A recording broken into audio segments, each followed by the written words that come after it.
เพิ่นเปิดสมทบเท่าไรเนาะ2 ล้าน2 ล้านเนาะได้แล้วก็ได้เนาะแล้วย่างเฮือนจนโยกพี่หน่อยเนาะเอาอันนี้แบบประตูม้วนแบบอัตโนมือเนาะน้องเนาะดูเอ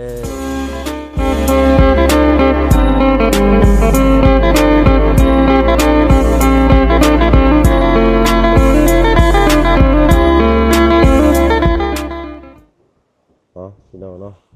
เปิดคลิปเปิดภาพมามื้อนี้ก็อยู่บ้าน2ของน้องบุตรเด้อพี่น้องเด้อเนาะก็มีละFC หลายท่านอยู่ให้เขามาถ่ายทำบ้านน้องบุตรแน่เนาะเอาผู้ดีทางทีมงานเนาะเพิ่นเข้ามาถ่ายพี่น้อยเนาะหลายผู้หลายคนบ่ว่าลุงเฮิมบ่าวบุญลุงจันทร์เนาะอาจารย์ลาวเพิ่นมาถ่ายพี่น้อยเนาะเอาว่าเพิ่นก็บ่ได้เข้ามาแต่เฮิงพี่น้อยตั้งแต่ซื้อข้าวซื้อของมาให้น้องเพิ่นเนาะเพราะว่าเห็นน้องเพิ่นอยู่แต่เฮือนน้องหัวว่าซั่นซะเนาะป๊อโตเฮือนเราเปิดประทุนอีหลีนี่เนาะเอาแล้วก็ทางน้องเพิ่นก็คือว่ามีข่าวดีได้พี่น้อยเนาะเปิดสมทบบ้านเนาะทางลุงเฮิมทางเบาทางเบาบุญบันป่าน้ำเนเนาะแล้วก็จะมีไผอีกพี่น้อยทำบ่เพิ่งก็เนาะบ่ได้ถามทางทีมงานจำพี่น้อยเนาะเพราะว่าสิกระจัดกระจายกันไปพี่น้อยเนาะเพราะว่าช่วงนี้งานแบบว่าหนักๆก็ยังบ่ทันได้จุ่มกันนะเนาะพอดีทางน้องบุตรเพิ่นก็โอ้สะเข้าอยู่พี่น้อยเนาะสะเข้าให้เพิ่นบ่น้องบุตรอันนี้โดยสบายดีน้องอาทิตย์ตึมแน่บ่เห็นกันแต่หลายมื้อ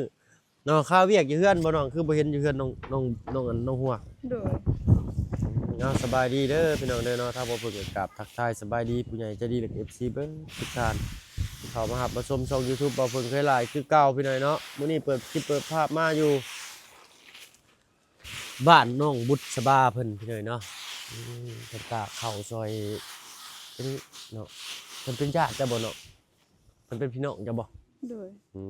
ช่วยกันเนาะดูโอ้ใส่สุดบุกเบิกบ่มื้อนี้ไปใช้มามื้อนี้หากับมือเตะ5 พักอ๋อมื้อแต่5 ภาคดู5 ภาคยังเนาะพักตำลิงผักตำลิงดูโอ้ของแซ่บเลยพี่น้อยเนาะผักตำลิงได้หลายบ่ได้หลายบ่บ่ได้ลายปานใดพอคิดพอกินเนาะดูไปใกล้บ่ล่ะไก่ไปเค็มทำน้ำซื้อแคมน้ำเซเลยดูอ๋อยามหนาวซำเนาะระวังได้เนาะย่างพลาดตกน้ำมันหนาวสั่นนั่นแหละสะแงดนั่นแหละเจ้าเนาะเอามื้อนี้อยู่เฮือนกับไผล่ะอยู่กับพ่อใช่ๆทางตู้โฟเพิ่นอยู่ใช่จ้ะพ่อแล้วก็น้องเพิ่นอยู่เฮือนหลังเพิ่นอยู่ตารางบ้านหลังนั้นบ่โดยเนาะกินข้าวกินน้ำแล้วบ่น้องมื้อนี้กินแล้วได้ยังกินข้าวมื้อนี้กินผักกินผักโดยเนาะอาหารพื้นบ้านอาหารเบสิกเลยพี่น้อยเนาะทางนี้มีผักมีหน่อไม้2อย่างนี่คือว่าประจำเลยนะชิวอาเซียบ่แม่นเนาะตรวยบ่นี่รวยด้วยไก่เพิ่นเอิ้นหยังกันเนาะรวยด้วยไข่ได้ซะตะเรลตะแรนไก่นี่ตรวยเนาะเอาพี่น้อยเนาะตากเลยก็ต้องเฝ้าไก่ได้พี่น้อยเนาะคันบ่เฝ้าไก่นี่ป้าโตเบิดแหละข้าวเราเนาะครับพูนมาอีกแล้วไก่ทางหลังเจ้านั้นเอาเนาะพอดีอันทางอ้ายสิมาถามเพิ่มเติมอีกน้องๆเนาะคือว่าทางเจ้ามีทางลุงเฮิมเพิ่นเปิดสมทบบ้านบ่เนาะโดยอะไรก็มีทางทีมงานทางใดอีกมาแจ้งเจ้ามีไผอีกบ่มีแต่ลุงเฮิมอ๋อมีทางลุงเฮิมเนาะทางบ่บุญบรรป่านี่ก็น่าสิมีมั้งพี่น้อยเนาะเพราะว่าได้ยินทีมงานเพิ่นว่ากันอยู่เนาะเพราะว่าบ่บุญบรรป่าเพิ่นทางบ่เพิ่งขึ้นมานะเพิ่นกลับบ้านแล้วเนาะเพิ่นเปิดสมทบเท่าไรเนาะ2 ล้าน2 ล้านเนาะเอาพี่น้อยเนาะ2 ล้านก็เป็นเงินก็ประมาณ 3,200 เด้อเป็นเงินบาทเนาะนี่แหละพี่น้อยเนาะเบิ่งเงิน3,200น้องเพิ่นสิก่อนเนาะใช้น้องพาอ้ายย่างเลาะเบิ่งอยู่หั่นเนาะเครื่องเนี่ยเฮ็ดอยู่เฮ็ดกินมีบ่นั่นบ่โดยห้องครัวเราก็อยู่พุ่นเนาะเอ้าผ้าห่มซื้อมาให้คือบ่ใช่น่ะ บ่ยังบ่ทันใส่ยังบ่ทันใช้โดยส่วนมากพี่น้อยเนาะ คนทั้งพี่นี่เขาซื้อยังไงนี่ถ้าว่าเพิ่นมีของเก่าอยู่แล้วเพิ่นสิบ่ใช้ได้เพิ่นสิเก็บใช้ตัวเก่าก่อนเนาะตัวใหม่เก็บไว้ก่อนใช้หลาผ้าอย่างขึ้นเบิ่งถึงเฮือนเนาะอืมเอาหน่อยเนาะก็อยากให้ทั้งอันทีมงานเนาะเข้ามาหลายๆอยู่คนอยู่พี่น้อยเนาะถ้าว่ามีผู้ใหญ่ท่านใดอยากช่วยน้องเพิ่นก็ติดต่อทางทีมงานเข้ามาเด้อพี่น้องเนาะปึ๊บได้แล้วก็ได้เนาะแล้วย่างเฮือนจนโยกพี่น้อยเนาะเอาอันนี้แบบประตูม้วนแบบอัตโนมือเนาะน้องเนาะ ดู เอาพี่น้อยนะซ่านนี่ก็แห่งนักก็ฮอดซ่านล้างถ้วยน้องอันน้องหัวอีกพี่น้อยเนาะอันนี้บ่เครื่องครัวเครื่องทำมาหาอันเครื่องเฮ็ดอยู่เฮ็ดกินน่ะน้อง โดย มีบอย โดย แต่ก็มีเป็งนัวเพิ่นเอิ้นหยังก็มี โดย มีนี่มีแม่นเป็งนัวเด้อพี่น้องเด้อบอยนี่เป็นเกลือเนาะผู้ชายหั่นน่ะอันนี้ได้ใส่มาหยังจ้ะน้อง เบ็ด อ๋ออุปกรณ์นั้นหาปลาของพ่อ โดย เนาะเสื้อผ้าแล้วอ๋อใส่แล้วเนาะผมอันหนึงเนาะ โดย ใส่อยู่นี่ เอาไปใส่ ฮะ เอาไปใส่ อ๋อเอาไปใส่รถน้องเลยเนาะ โดย พอถูกกระตุกน้ำบ่เนี่ยจักปีแล้วนี่ฮะ โดนแล้ว เออเนาะอันนี้กระติกแต่ชื่อมาให้พุ่นนอนเนาะ โดย ใช่อยู่บ่ได้เนาะเอาใส่รองน้ำไว้พี่หน่อยเนาะขุขี้กระทอกกระทังก็บ่ค่อยมีอืมเสาแล้วก็เด็ดนาจะได้พี่หน่อยเนาะถ้าว่าได้สมพื้นบ้านนี่ก็ยังดีอยู่พี่หน่อยเนาะ โดย แต่ว่าไม้คือไม้ค้างน่ะเป็นไม้กลมไม้ยังโบงเบิดเลยพี่หน่อยเนาะแต่เสานี่ดีอยู่เนาะผ้าคงผ้าข้างก็เป็นไม้ยังโบงเบิดเลยเนาะเอา2 ล้านพี่หน่อยเนาะทางลุงเฮิมเพิ่นโอ้ดีอกดีใจนำเนาะเอาแต่ละมื้อเจ้าไปใช้สนองเดี๋ยวนี้คือบ่เห็นไปเฮือนหนองหัว แล้วเฮ็ดส่วนแล้วก็หาพักแล้วก็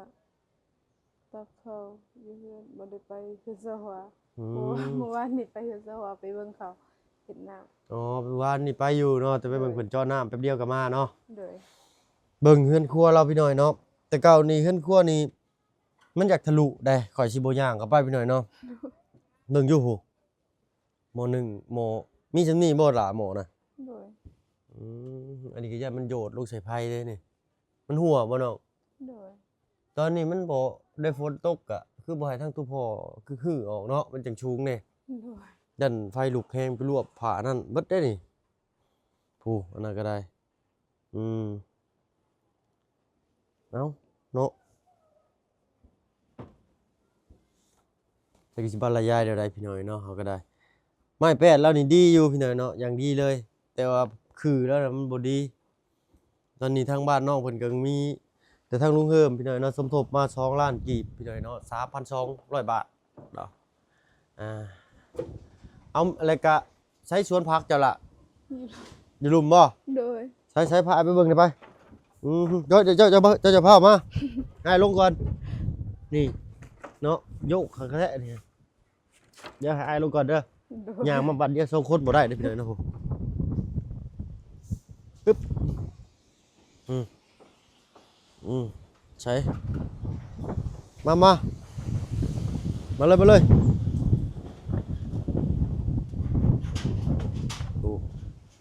โอ้ขออนุญาตด้วยค่อยมือมาเห็นมือแรกพี่หน่อยเนาะมียังไงนะของกลางไม้ตกโอ้อันนี้บ่สวนเจ้าขอเลยคิดว่าชวนพี่ โดย บ่แม่นเนาะสวนน้องเนาะ โดย ทางลุงจันทร์บ่มาให้อันนี้นะ โดย โธ่เนาะปลูกผักยังแน่เลยน้อง กาดแล้วก็ผักบัวแล้วก็หอม ผักกาดผักบัวผักหอมเนาะ แล้วก็มักแตง ผักแตง โดย ใช้เข้าไปเบิ่งได้บ่นี่ ได้ ใช้ผ้าอ้ายอย่างเงินทั่วสวนดูหาเนาะ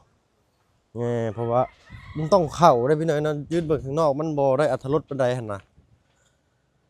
อันนั้นนี่พักยังเนาะ ผักกาด ผักกาดนานใหญ่เลยเนาะ โดย อันนั้นได้ซะ อันนี้ก็ผักกาด ผักกาด2 นานทางหล่างจะได้ล่ะ ผักบัวแล้วก็ผักหอม ผักบัวอะไรกับผักหอมโอ้ผักบัวนี่ได้เนาะ โดย ผักบัวครึ่งหนึงครึ่งค้อนๆพี่น้อยเนาะ โดย ผักหอมอยู่นี้เนาะแก้มแตกเปิดอีหลาก็ได้อันน้อยๆนี่ได้ฉละ บักเด้ แตง1 นาน 2 นาน 3 นานเลย โดย โอ้จะต้องหาข้างมันมาให้มันได้ลูกเด้ออันน่ะ โดย น้องเด้อเอาสลามหรือว่ากิ่งไม้อะนะมาซักให้มันไต่ขึ้นเด้เนาะ โดย อืมอันนี้เนาะไปเอาผุ่นในนี้ โดย แม่นบ่ โดย เอาพี่น้อยเนาะคอยเป็นคอยไปเนาะไปตัดไม้ไม่ได้ใช่เนี่ยมื้อน่ะไปมื้อน่ะจะไปตัดมาบ่ โดย ไม้ยังนี่ ไปตัดสิใช้ไม้ อยู่ อยู่ดู ไปกับ พุ่น ลุ เนาะ งเพิ่มนั่นน่ะ ไปกับลุงเทิม โดย อ๋อลุงเทิมชาวหัวพากันไปตัดไม้ช่วยกันเนาะ โดย เอาพี่น้อยเนาะก็สิคร่าวๆกับประมาณนี้ยังใช่น่ะอันนั้นมันยังน้องหัวน้องบุตร จันเขาใส่ปลา อ๋อลอกดักปลาพี่น้อยเนาะจันบ้านเฮาเอิ้นเนาะ โดย คือก่อนมันสิเป็นไม้อยู่เนาะเพิ่นสิเอาไม้เฮ็ดไม่เป็นตอกสี่เหลี่ยมแล้วก็เฮ็ดเป็นจันมานอยู่บ่มานอยู่บ่ มาม านเนาะ โดย เอาพี่น้อยเนาะอันนี้ก็ห้องครัวเพิ่นพี่น้อยเนาะจักสิบรรยายแนวใดค่อยก็ได้ก็สุดแต่อยากสดอยากช่วยน้องเพิ่นนั่นแหละพี่น้อยเนาะทางเฮาก็ได้เอาอันนั้นไปน้ำบาดาลบ่น้อง โดยน้ำข้าวเจาะ อืม ข้าวตอใส่น้ำมาดาด ต่อจากน้ำบาดาล โดย เวลาอยากใช้ก็เสียบปลั๊กไฟตึ๊บโลดเนาะ โดย เจ้าก็ไปขอใช้เพิ่นในนี่บ่ โดยบางเทื่อก็คอบางเทื่อก็ไปตักน้ำเสเอา น้ำเซพี่น้อยเนาะจะไปตักไก่บ่ล่ะน้ำเซ ไก่ ใช้ผ้าอีหยังไปเบิ่งอยู่นั่นบ่ โดย ชั้นนั่นบ่ โดย ไปเคยเห็นแต่น้องหัวพาไปให้น้องบุตรพาไปบัดพี่น้อยเนาะตักแล้วก็หิวมาเทไว้เนาะกระเทาะกระทังก็มีสำนั้นบ่น้อง โดย นานพักเพิ่นนานบุญกงงามซ้ำพี่น้อยเนาะนานน้อยสวดน้อยๆก็ได้นี่แหละพี่น้อยเนาะเป็นอันเซเนาะกับโบใกล้แต่ว่ามันสั้นได้พี่น้อยเนาะอ้าวน้องวุฒิคือปลูกอยู่หิมเซบ่ได้บ่ ได้แต่ยันน้ำมันขึ้น ยันน้ำมันขึ้นเนาะ โดยแล้วก็มันท่วมหมด เมื่อก่อนพี่น้อยเนาะบ่เพิ่งก็สิอยู่แบบนี้แหละอยู่บ้านลำพันธ์พี่น้อยเนาะไปอยู่เซแบบนี้แต่ว่ามันสิเป็นตะฝั่งบ่สั้นจังซี่ได้พี่น้อยเนาะมันเป็นตะฝั่งแบบบ่สั้นปานใดนะทางแม่ใหญ่อ้ายนี่แหละน้องบุญเด้ย โดย เนาะแม่ใหญ่ที่อยู่ในเฮือนอ้ายซุมื้อนี้นะเนาะอยู่กับพ่อกับแม่นะแม่ของพ่ออ้ายเนาะเราดุได้เราปลูกพืชพันธุ์ผักนั่นป้อโตสวนเรานั่นแนมแต่นี่จนฮอดโค้งพู้นแหละสองผัวเมียเราปลูกตะกี้นั่นเนาะมีเบิดนะมันแก้วมันแซงมันอีสังก็มันซีแล้วก็มันเผามันแก้วมันแซงบ่มันอีสังมันเผานะเป็นมันขาวๆใหญ่ปักกระโพดชาลีปักถั่วปักแตงมีครบเบิดเราปลูกได้ตะกี้เนาะเพราะว่าเป็นน้ำเซงสิยามมื้อเช้าแล้วก็ลงไปหาบน้ำมาฮดสุดเล่งเลยเราปลูกกันตะกี้ผู้เฒ่าตะกี้ขยันพี่น้อยเนาะอยู่ซื่อๆบ่ได้เป็นได้ผู้เฒ่าตะกี้นั่นคือมื้อเราก็ยังอยู่ซื่อๆบ่เป็นแม่ยายนะอยู่เฮือนนี่โอ้ยเฮ็ดนั่นเฮ็ดนี่ได้หลายเนาะห้อยลบแม่เนี่ยลูกข้าวหาวรุ่นนี่เด้อเนาะโอ้อันนี้ก็ประมาณนี้พี่น้อยเนาะทางน้องเพิ่นมาตักน้ำเมื่อไว้ใช้อยู่นี่เพื่อนเด้อพี่น้องเด้อเนาะอันนี้ถ้ามาเพิ่งเคยมาแล้วแหละพี่น้องเนาะเคยมาแต่บ่ได้เคยลงทางนี้พี่น้องพูดไปลงผู้กำลังหัวอยู่บุญต้องบุญไปสั้นๆครับพี่น้องเนาะส่องกันผมดึกประมาณ10ปลายเมตรบ่ได้นี่พี่น้องลิงโอ้บ่เลยพี่น้อยเนาะสั้นเลยน้ำเวลาน้ำขึ้นมันฮอดไสน้อง หอดอยู่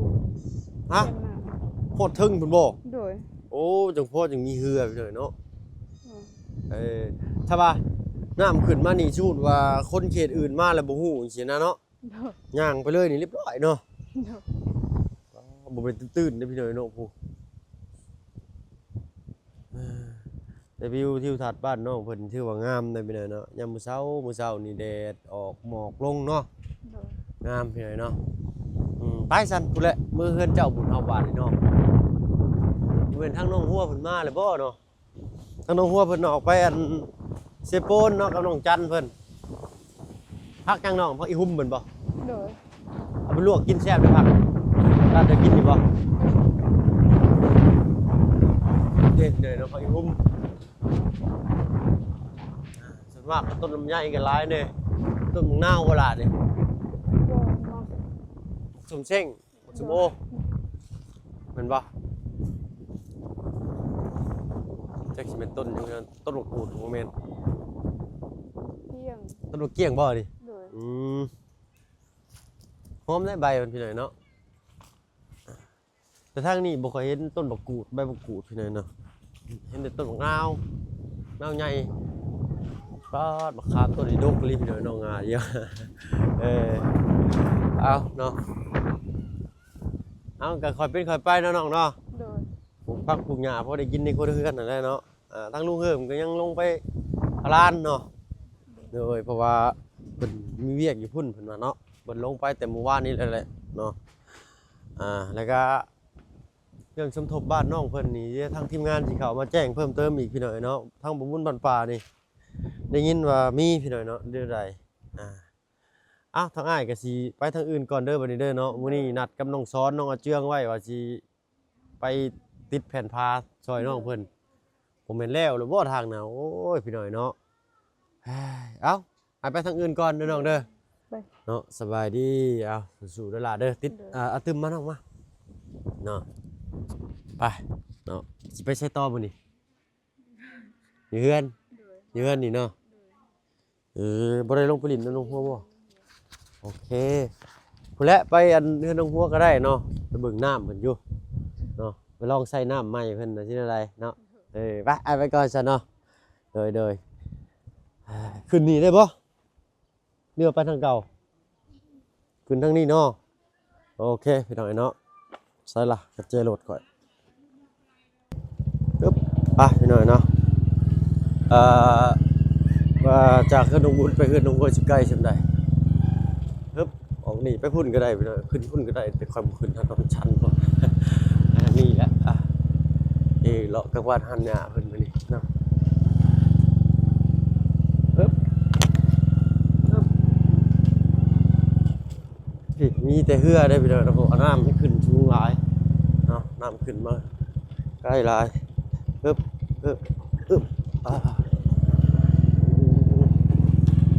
ทางนั้นก็ได้พี่น้องแต่ทางนี้ก็ได้โอ้สบายเป็นตาเข่า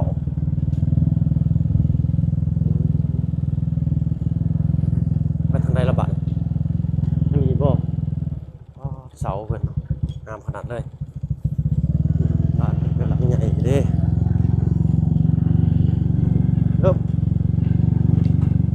ระยะเก็บมะขามบ่ระยะ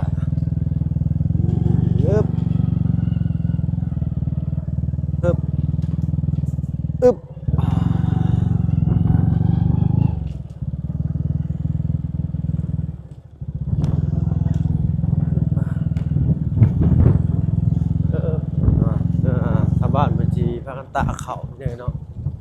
เขาให้เลย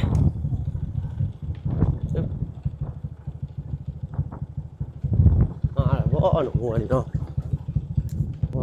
โธ่เนาะทางอาจารย์เล่าเพิ่นจอดท่าอยู่พี่หน่อยเนาะก็มาที่บ้านน้องบุตรเช่นเดียวกันเนาะท่าน้องหัวบัดนี้น้องหัวเนาะ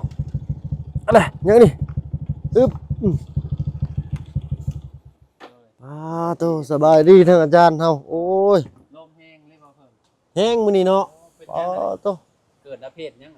แม่นบ่อาเพศเขาบ่แม่นแล้วฤดูเพิ่นเนาะ มันต้องมีอะไรสักอย่าง แม่นบ่มันปกติมันก็บ่ลมแห้งคือซี่เนาะ ลมแบบว่าแคบแบบโอ้นางกินข้าวอยู่ดีๆนี่คือแบบ โตโห วุดมาพี่น้อย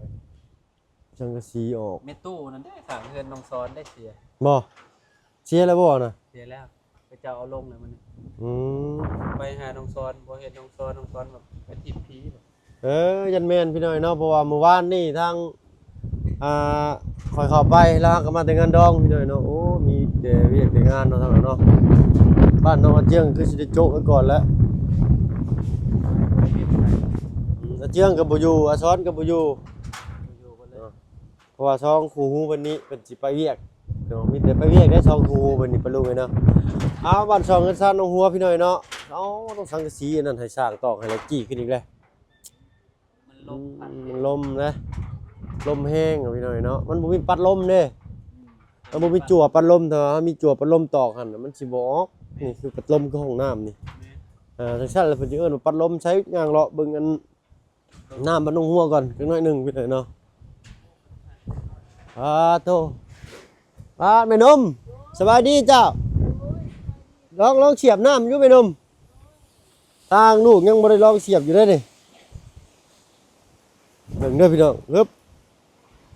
ใช่เสียบน้ำไปแน่โอ้สายยางเพิ่นเนาะจึกมาแล้วโอ้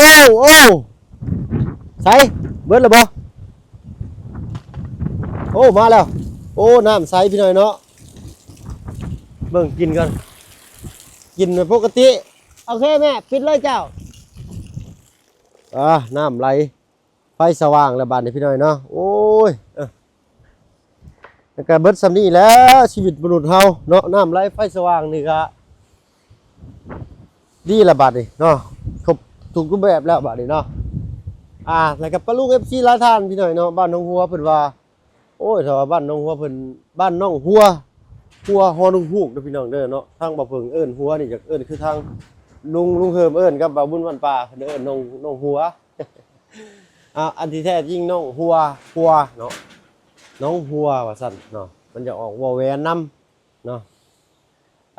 นี่แหละป้าลุง FC หลายท่านก็ว่าคอมเมนต์มาโอ้อยากให้เทพื้นให้น้องเพิ่นเลยเนาะทางเฮาก็สุดแต่อยากให้มันสวยมันงามพี่น้อยเนาะเวียกงานเนาะเฮ็ดเนาะก็อยากให้มันสวยมันงามแต่คือว่าแล้วพี่น้อยเนาะเงินคำกำแก้วก็บ่ได้มีว่าซั่นซะเนาะสร้างบ้านสร้างเรือนก็เป็นอันทุนของผู้ใหญ่เพิ่นพี่น้อยเนาะแล้วแต่จุดประสงค์ของเพิ่นพี่น้อยเนาะทั้งเฮาก็อยากสัดช่วยน้องเพิ่นให้ได้เทพื้นนั่นแหละพี่น้อยเนาะแต่ว่าทั้งงบเฮาบ่มีเนาะก็ลุ้นเบิ่งนำกันไปอีกพี่น้อยเนาะไปแล้วพี่น้อยเนาะทางอาจารย์เราอันทางบ้านนงบุตรนี่เพิ่นสมทบมีภายในอะไรเดี๋ยวนี้ทางลุงเพิ่มอะไรลุงเฮิมทางบุญบรรป่าคือว่ามีเนาะมันนี่เป็นได้นาซีมีบ่รู้ว่าจังได๋ก็ทางบ่บุญบรรป่านี่4ล้านน่าสิบ่แม่นพี่น้อยนู่นนี่ได้น่าสิเป็นบ้านน้องอาเจืองเนาะแม่นแล้วหมู่บ้านนี่ทางน้องบ้านน้องอาเจืองบ่บุญบรรป่าเพิ่นก็ขึ้นมามื้อนี้แล้วก็เบาไล่เพิ่นไปเลยเนาะขึ้นมานี่แหละมื้อนี้โดยเฮาก็สิขอตัวลำลาก่อนเนาะมีแต่สิเข้าไปอัปเดตบ้านน้องต้นกล้าเติมอีกไปนำกันแหละโดยเนาะพาพี่น้อยเนาะพบพ่ออันคลิปหน้าเด้อพี่น้องเด้อสำหรับคลิปนี้ลาแล้วพี่น้อยเนาะอยู่ดีมีแฮงเบิดสุขทุกคนอยู่ดีมีแฮงพี่น้องฝั่งไทยก็สู้เด้อพี่น้องโดยเนาะพังอันฝั่งใต้เฮาเนาะแม่นขอให้ผ่านวิกฤตเห็นข่าวแล้วก็ตกใจพี่น้อยเนาะเห็นแล้วก็โคตรหูพี่น้องเลยโอ้ยผู้จักผู้น้อยผู้ใหญ่ผู้เฒ่าเนาะงัวควายม้ามีทุกอย่างเลยพี่น้องเนาะผู้น้องขึ้นว่าซั่นน้ำตาไหลเลยขอก็ได้เบิ่งซึมพี่น้อยเนาะเห็นแม่นแล้วเห็นเฮาก็แบบโอ้แบบต้นสงสารได้เนาะจักสิเฮ็ดได้เอาเนาะนี่แต่นี่แหละเป็นกำลังใจให้กันพี่น้องเนาะต่อไปเด้อพี่น้องเด้อถ้าว่าใกล้คือบุกทหารทหารนี่ก็ช่วยเหลือกันได้ก็สิเอาน้ำเอาในไปช่วยดอกเนาะแม่นอันนี้อยู่ใกล้กระดอพี่น้องอยู่ภาคใต้พู่นเนาะเนาะว่าแล้วก็เว้าอีกไปแล้วพี่น้อยเนาะบ้านน้องต้นกล้าเจ้าเข้าไปเบิ่งแล้วบ่โอ้มีของดีเลยมีของดีแบบเลยไปเบิ่งรถเจ้ามีของดีแล้วโอ้ขังได้เลยเบิ่งรถเดี๋ยวสิมีเรื่องสิปรึกษานำอยู่เนาะพบพ่อกันพี่น้อยเนาะสบายดีเจ้าไปแล้วพี่น้อยเนาะอยู่ดีมีแรงเบิดสุขทุกคนที่เข้ามาชมช่อง YouTube บ่าวเพิ่งเคยไลฟ์คลิปเก่าสำหรับคลิปนี้ทางบ่าวเพิ่งและอาจารย์ลาวขอตัวลำลาแล้วพี่น้อยเนาะสบายดีจ้ะ